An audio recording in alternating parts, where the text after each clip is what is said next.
Okay, Saturday morning here on Mark Reviews, and I just got finished filming a review on the treadmill over there, and wanted to take an opportunity to review the tripod that I got the other day that I just used to film that review over there. This is the Polaroid 72-inch tripod. There's the brand name. There we go. Ta-da! This tripod is... You know what? It's doing exactly what it needs to do. It's nothing overly fancy, but for home production, light use, lightweight cameras, it's doing exactly what I want. A couple of the features that it has here: obviously the legs will splay, and you tighten it in. Biggest complaint on these is that I feel like I'm breaking the legs every time that I open it up. So you have to release these clamps, right, and then extend the legs to get to whatever height you want.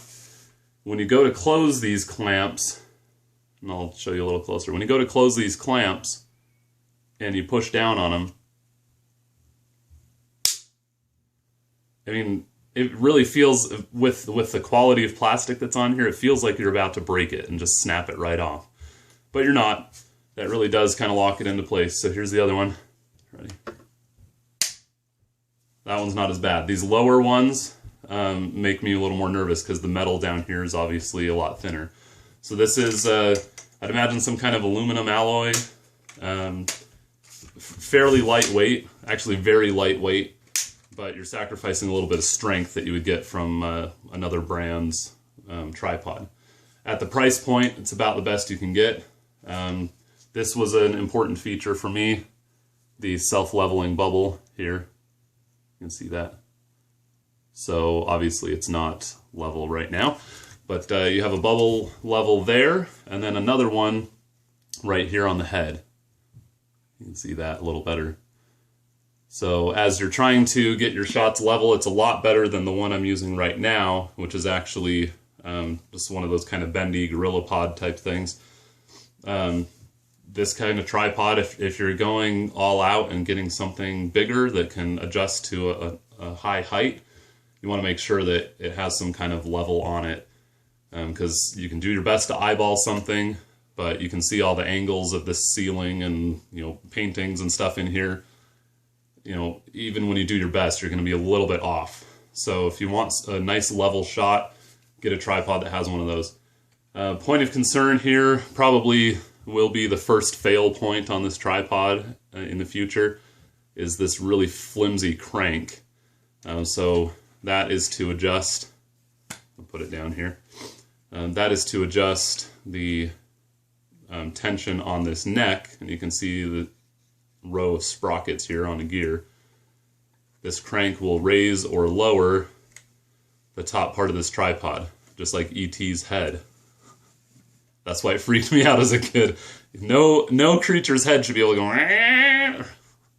All right, so that's what I think of every time I crank up a tripod, up or down. All right, so it works really well. It's nice and smooth as long as you have this neck piece loosened here. But I am worried that this is a cheap part of the tripod that will probably break over time. So you want to protect that. Up here on the top, and I'll raise it up now.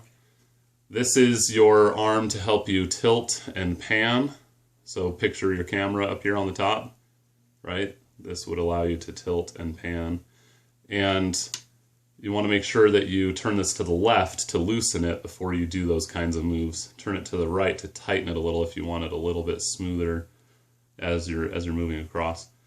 There are some helpful indicators on here, like you can barely see it on here, but kind of compass marks with an arrow that indicate, I guess, the angle that you're pointing your tripod on.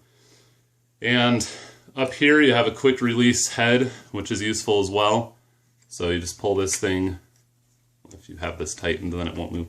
You pull this thing out and you can just slide this up and out. You'll see there's a kind of metal key here on the bottom. That is to help you tighten this little bolt into the bottom of your camera if you have like a DSLR, something like that. I use a little cell phone tripod mount, and it has a hole in the bottom of it for this too. So then you just lift this key up and twist it on there to tighten it to the head, and then you just slide the head into the top of your tripod here and lock it into place. So that is pretty much it. There are a couple other little fine-tuning mechanisms on here. Not really something that most people would need to worry about. I like the tripod for the price. Can't really be beat. In the less than $30 category, this is probably your best bet. I did a lot of research out there. I was doubtful about Polaroid as a brand name because, you know what, they kind of had their heyday years and years ago, but they did good work here. I've been happy with it, and for light at-home use, it'll do everything that you want it to do. This would also be, you know, fairly compact if you wanted to maximize the height you can get from a tripod. This will go to 72 inches. I know I'm sitting on the ground right now, but if this were all fully extended and it would be up above the shot of this camera today. So, you know, if you wanted to take this kind of thing backpacking or camping with you, that's about as compact as you can possibly get. And it comes with a little carrying case, which I will grab really fast. Hang on. All right, it was off camera. So the carrying case here is the same kind of material that you would have on like a tent bag. So it's not really strong. This will wear out over time if you have heavy use. And, you know, just slide it in there. There you go. Zip up the front.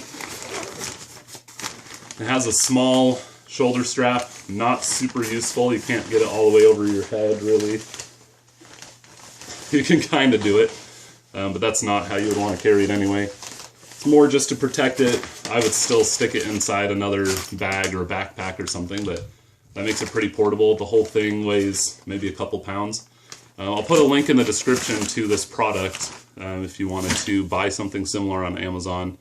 Not a full endorsement from me. I'm not being paid for this, but with the research that I did and the experience that I've had using it, I'm pretty happy with the purchase and the price point. You know, someday I'll go for the fancy stuff, but for the time being, this will do the trick.